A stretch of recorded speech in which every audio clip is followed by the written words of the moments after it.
Good morning. Thank you all for being here today. We are so excited to have this conversation on metropolitan governance. We decided to have this panel because when we talk about cities, we're often really talking about metropolitan areas in a lot of cases.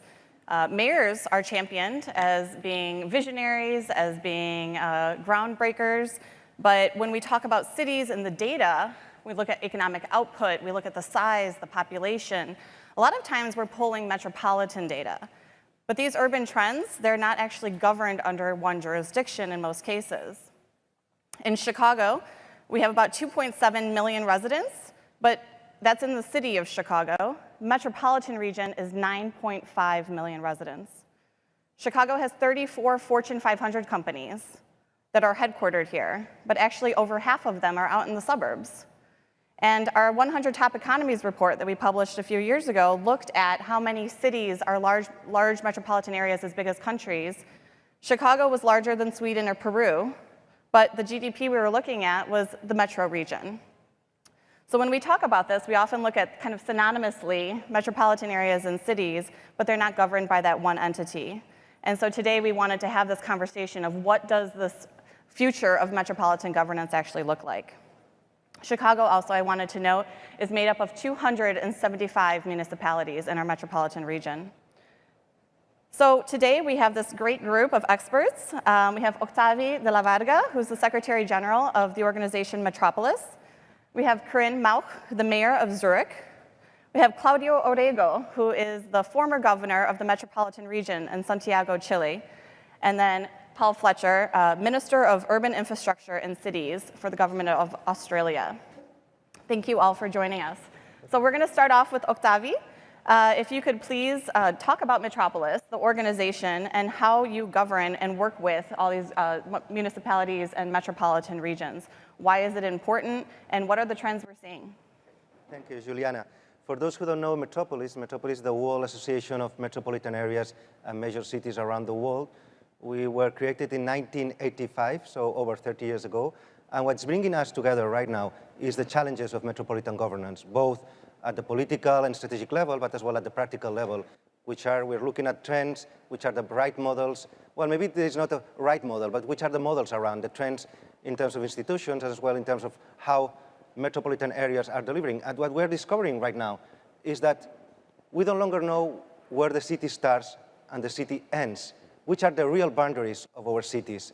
And sometimes we realize that now we have the administrative legal borders of the city, but doesn't correspond with the real metropolitan space. And even with the denomination, even in our membership, we realized that 30 years ago, the reality was very easy, so we could have members who were properly metropolitan areas and capital cities and cities over 1 million inhabitants. But now that we realize with over 140 members, we have so diverse realities. So we have capital regions, we have states, we have provinces, we have metropolitan areas, because the institutional reality doesn't reflect, the current institutional reality around the world doesn't reflect the reality and the trends of urbanization around the world. And that's really a challenge that we need to sort out altogether. It's not only a challenge for cities and metropolitan areas, it's a challenge for all layers of government. And just to quote, I don't want to overwhelm you with figures, but I think it's important to have some figures and data on. For example, the metropolitan, and I rather like to speak about metropolitan spaces, because there you can talk about metro region, metropolitan areas, urban agglomerations, and so on, but the data are really, really dramatic. For example, if we look at the province of Gauteng, which is institutionally is a province, but it's a metropolitan area formed by 3 metropolitan areas in South Africa, it represents 1/3 of the GDP of South Africa, and even it represents 7% of the GDP of the entire continent. That's a challenge not only for the Gauteng province and Johannesburg, which sits in the center of the Gauteng province. It's a challenge for South Africa, it's a challenge for Africa, and it's a challenge for everybody. In terms of population, it's the same. The most dramatic situation is in Seoul. The large metropolitan space of Seoul gathers 50% of the South Korean population. That's also a challenge. How we build a sound governance for all these spaces, how we deliver services, how we deliver infrastructures to be up to the challenges on this situation.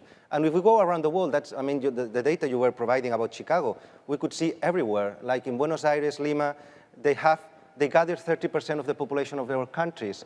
Or for example, even in some areas that it doesn't exist a metropolitan area, like in Athens, the non-existing metropolitan area of Athens gathers 33% of the Greek population. So we need to take into account that reality. Yeah, let's turn it over to Claudio, because you had to govern this metropolitan area in Santiago, 34 municipalities, and you also had to face that challenges with all the different mayors in the region. So can you talk about that? Well, I used that to be, like? thank you, Juliana, and the council for the invitation. I used to be one of the mayors, one of the 34 elected mayors, and then I became disappointed governor for the whole region. And, you know, it was interesting to see that all the most important problems that we face as a city of Santiago could not be dealt in a very effective way at the local level. For example, transport.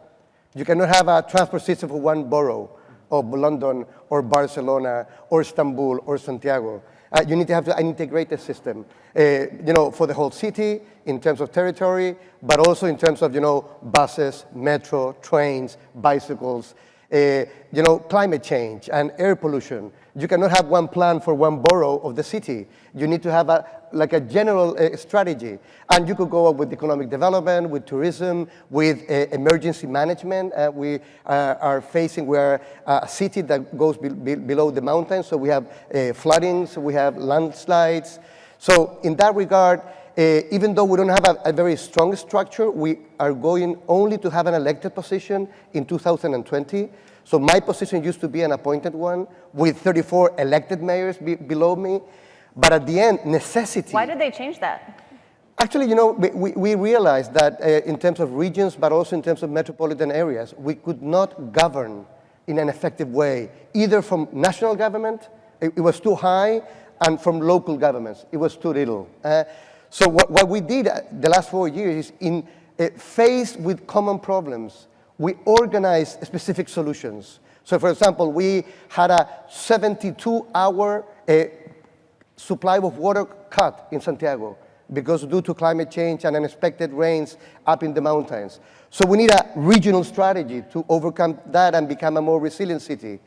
We have a corridor for buses that is 15 kilometers long. It crosses 4 different municipalities, 3 different ministries, and you need someone that will coordinate this. So even though we don't have the structure or the powers or all the money, what we have done the last 4 years is to coordinate facing common problems. And people acknowledge that. The national government says, you're very equipped with capacity to do that. And local governments say, this is such a big problem, I cannot face it alone.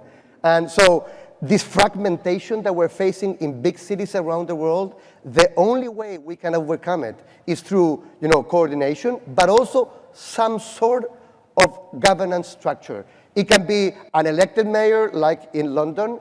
It can be an association of municipalities like in Barcelona. It can be a governor like in Istanbul or in Santiago.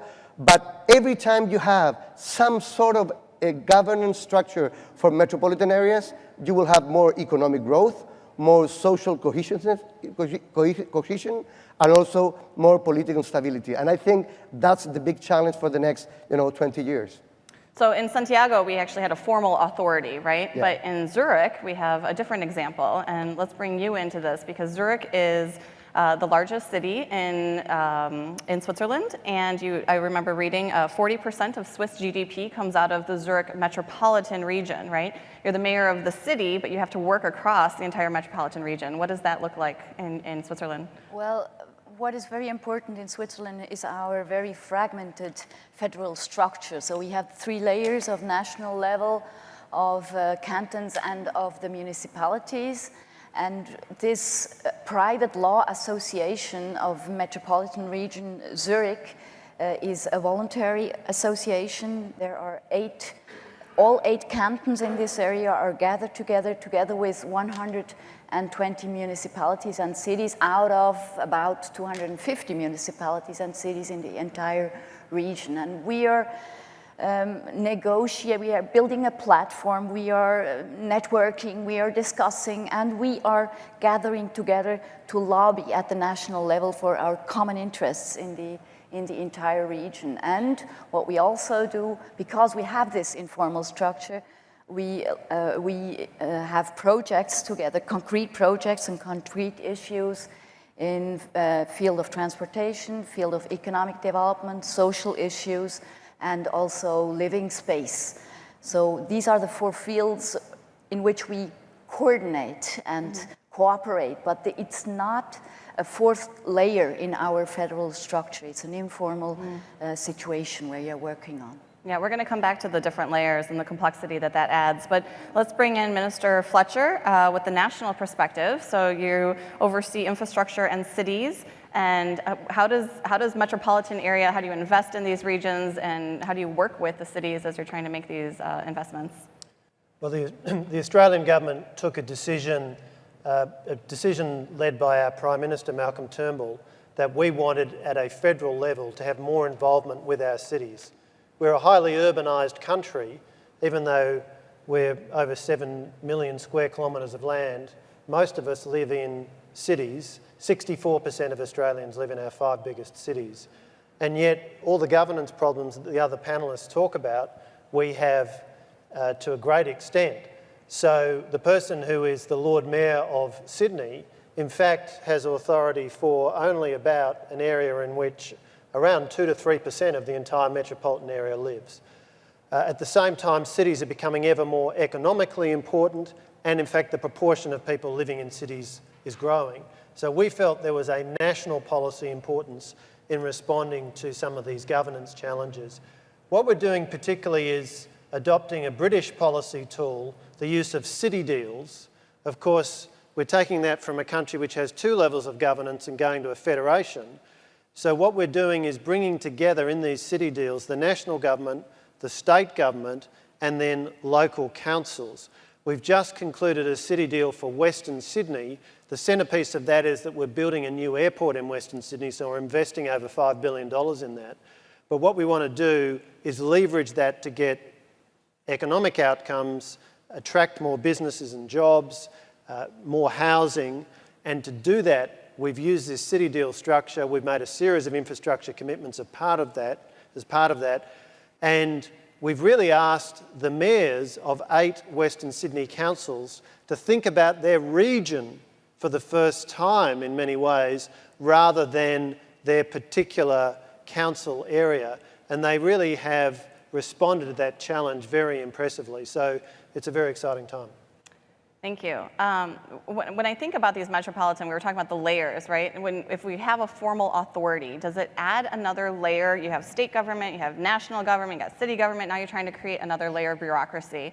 And it looks like it could be efficient, but how would you recommend that these areas come together and work together, and on what issues? Well, I don't think, because it's true that when we talk about metropolitan governance and the need of having some sort of governance of these metropolitan spaces, there are lots of different models, like associations, like volunteer associations, like merging all the municipalities, maybe having a coordinating body. But the point is, I always think in terms of creating another layer of administration. And for me, that's not a critical issue. I mean, the issue is about more which are the enabling conditions for this metropolitan governance. And basically, one is political will and leadership. In terms, because sometimes when you talk about metropolitan areas, they are seen as they are competing against the central government, national government. You see the surrounding municipalities are afraid that the major city within the metropolitan area will take the power over, so on. So there's a lot of discussions about political will and leadership. And the other thing is vision. What do we want our city or metropolitan spaces to be in the future? Mm-hmm. And then the following is, which is the proper institutional arrangements. Maybe you need, as in Zurich, you need an association. Maybe you need to merge all the municipalities. But then I think that's, think in terms of layer, I think it's secondary for me. That's. I think I agree with Anthony in the sense that we have right now common problems and very different realities from country to country. So you will never have one fits all model for different countries, and even within a country. Like a city like Santiago, that holds 42% of the total population of the country, might not have the same model of governance as other cities. That's what happened, for example, in England, and they created the Mayor the Mayor of Greater London, which was a specific solution for London. 33 different boroughs, one common authority, that actually it took more power from the central government rather than the boroughs. Mm-hmm. So I think there wasn't that fight between the boroughs and the governance structure. However, I think that the bottom line is that, as the OECD study on metropolitan areas showed last year, is that whenever you have some sort of a structure for governing the metropolitan area, you have more productivity, you have more growth, and you have more equity. And that, I think, is the bottom line. I think we need to create different structures. Just by having different boroughs and municipalities, isolated in a very fragmented way, you are not going to be able to tackle the most challenging problems that greater cities are facing today, be it climate change, be it transport, be it economic development, or safety, which is also a metropolitan problem, not a borough problem. Mm-hmm. When we think of the metropolitan area governance, oftentimes we think of very technical things like transportation policy or waste management. How do you coordinate that across the region? But what's kind of interesting is thinking about the political voice of that region. And we have so many mayors that come out very strongly. They sign their cities onto, cities for climate or action plans on immigration. Is there a vision that the metropolitan region can also speak out? Do you see that as also playing out as a political voice, not just a coordinating body? Yes, I see it, but I wouldn't call it a political voice, because we also have within the metropolitan area and association, of course, we have conflicting interests always. Mm-hmm. But what makes us strong is when we can find a common position, a joint position, and take this position to the national level, take it to the outside, then we are stronger. And I think this is at the basis what you mentioned, that the success is proven of these structures and of governing on this metropolitan level. But what we observe in the metropolitan area of Zurich, we are not yet at the point where we can really work on really conflicting issues. For example, airport and noise problematic. This is very regionally defined. What are your interests? And we don't touch these issues because we don't have the structures to handle it. I think it would break apart. We are looking for issues where we are able to find common solutions. And we had some success in the past. It was the question of subsidies of the federal government in different regions in Switzerland for railway infrastructure. And we decided on prioritizing 2 or 3 projects in the entire region. There were many which wanted subsidies, but we prioritized in a very structured way in what is the effect on transportation net in the region. And we said we want these 3. We went to the national level and we were successful. We said we want these 3, we got them, and we said we want more money, and we got more money. Can I just pick up on that point? Firstly, to observe that one thing that is constant amongst federations is local government always wants more money from the federal government. I'll just make that observation. But secondly... It should be that way anyway. It should be that Everybody way. needs more money for everything. I just want to make the point about transport. Corine talked about it there. Transport links, transport infrastructure is so critical in shaping cities. Mm-hmm. And of course, here in Chicago, a city which grew up based upon the transport advantages of the Great Lakes. It's a point that is so obvious it hardly needs to be made. But what we're trying to do as a federal government in Australia is link our transport infrastructure spending to then urban planning outcomes. We've got very decentralised, low-density cities. We need to have more apartments, more townhouses, or else we'll just have continued urban sprawl. And it makes sense to do that, for example, around railway stations. But the challenge, and where governance is so important, is that the people who are making the transport decisions at state government level and at federal government level are not necessarily the same people who are making the urban planning decisions. So we're trying to use, again, the city deal structure to agree some outcomes on urban planning linked to transport investment. But isn't it the case that you have to devolve those top decisions to the territory level? In the sense that I completely agree. Transport is probably the most important tool for urban development.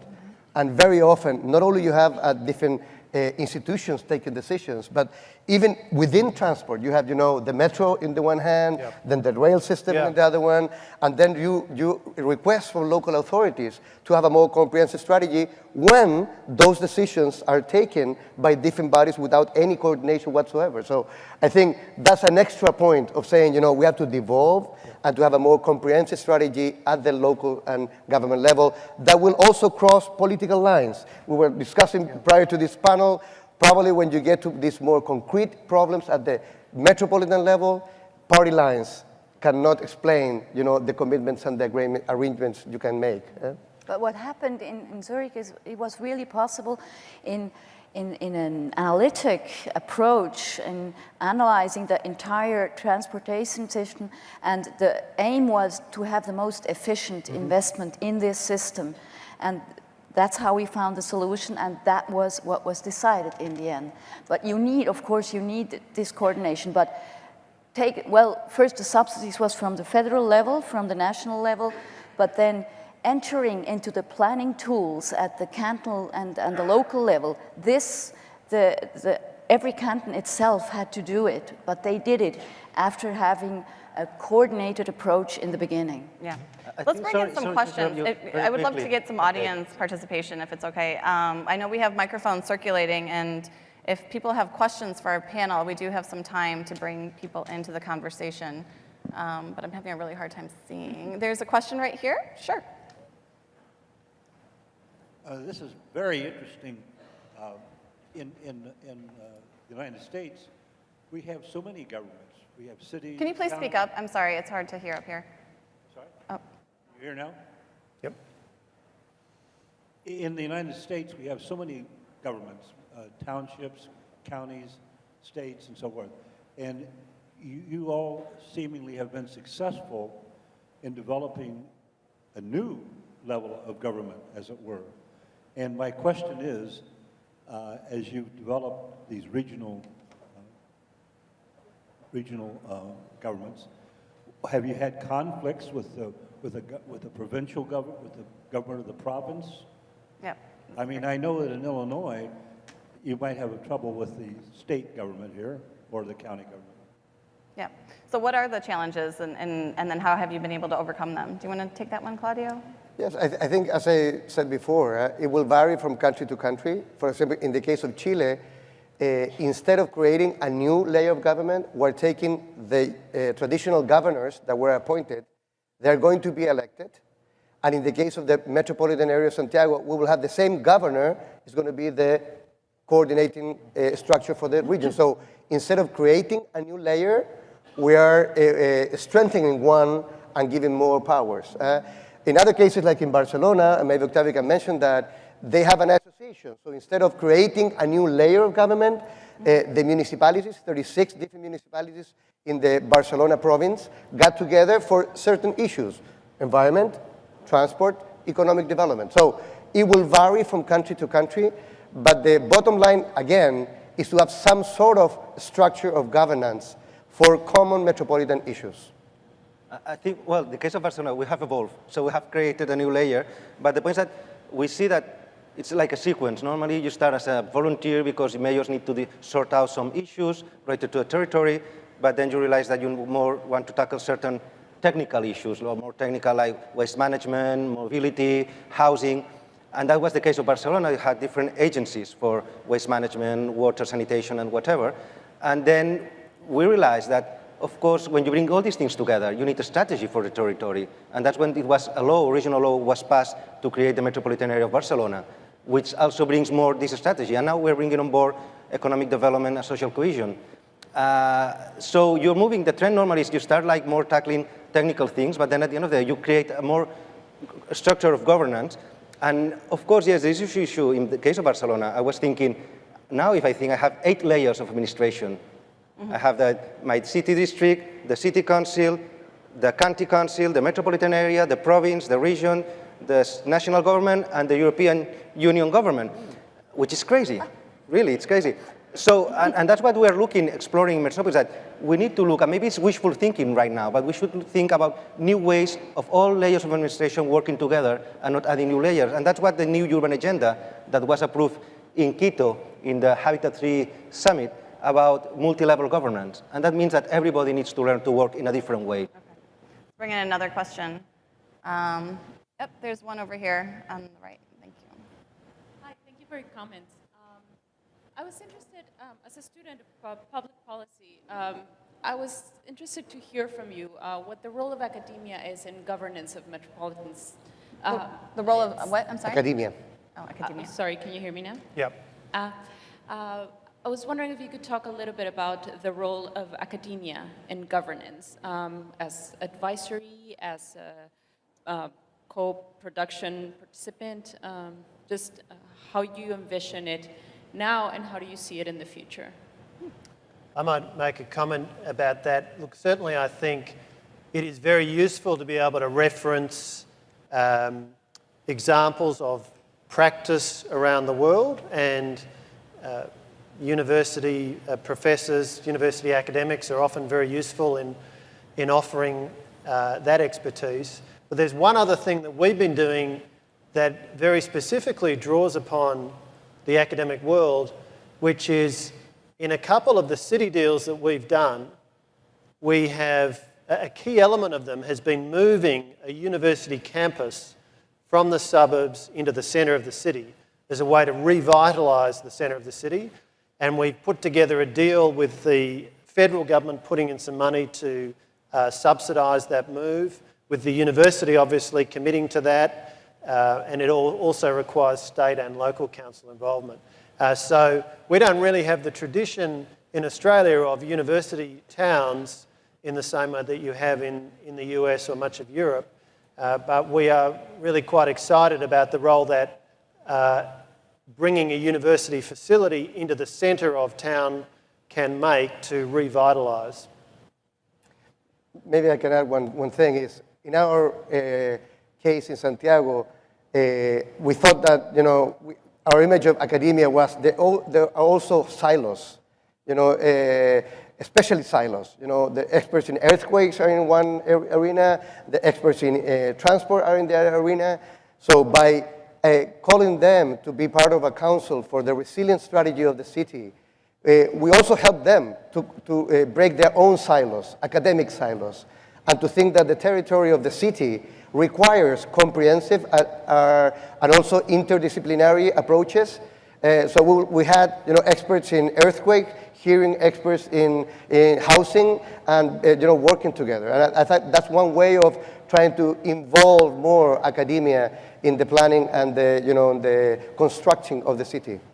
So, Minister Fletcher, you actually raised an important point. We see this playing out in Chicago as well, where areas, whether it's university campuses or businesses, headquarters, moving from suburban locations into the downtown. We just had a big celebration with McDonald's moving their headquarters from out in Oak Brook to downtown Chicago.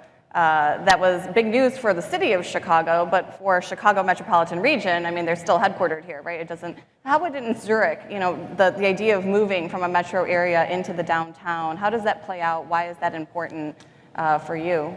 You have both movements. You have movements into the city of Zurich, and you have also movements out of the city of Zurich. The inside movement is larger.